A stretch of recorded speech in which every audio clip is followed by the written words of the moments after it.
তাই হে সনাতনী জাতি, যারা আজ উপনীত হতে পেরেছেন, আবার বৃদ্ধ বনিতা যুবক যুবতী যারাই ছুটে এসেছেন, আমি এখানে হরিকথার যোগ্য নয়, তথাপি আপনাদের চরণধুলি শিরে ধারণ করি এই মূর্খের মুখে যে আপনারা হরিকথা শ্রবণ করতে এসেছেন। এজন্য আবারও আপনাদের রাতুলি চরণের ধুলিকণা শিরে ধারণ করি, একটু রাধা মাধব কীর্তন করবো, সকলে কীর্তন করবে সকলে, তারপরে আবার মূল আলোচনার দিকে ফিরে আসে। নাকি বাবার আবার সময় নষ্ট হচ্ছে না তো? তবে আমি আমার বাবাকে সবাই সম্মান দিয়েছে, আমি এবার মা ভক্ত তো আমার মা যদি আমার কাছে, আমার মা রোজি যদি একটু আসতেন আমার কাছে, মাতাজি একটু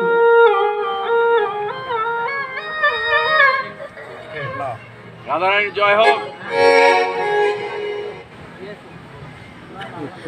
আমার মাকে দেবার মতো কিছু নেই, তথাপি আশীর্বাদ করি, ভগবানের কাছে প্রার্থনা করি আমার মায়ের শাখা সিঁদুর এবং সিঁদুর সিঁদুরটা যেন অক্ষয় থাকে এবং যেন সমাজ এবং জাতির সাথে কাজ করতে পারে। জয় নিতাই, জয় গৌর হরি।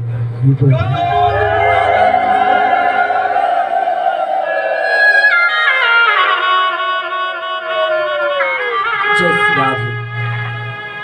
আমার বাবাকে দিলাম না, বাবা যেন আবার কষ্ট পায় না, আবার যদি থাকে লেখা, আবার হয়তো কোনোদিন হবে দেখা, কারণ ছেলেরা তো মা ভক্তই বেশি হয়, তাই না? হ্যাঁ, বাবা পরিশ্রম যতই করুক মায়ের ভক্ত বেশি হয় না?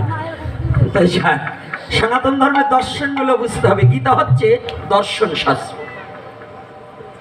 একটু রাধা মাধব কীর্তন করবো কি সবাই? হ্যাঁ।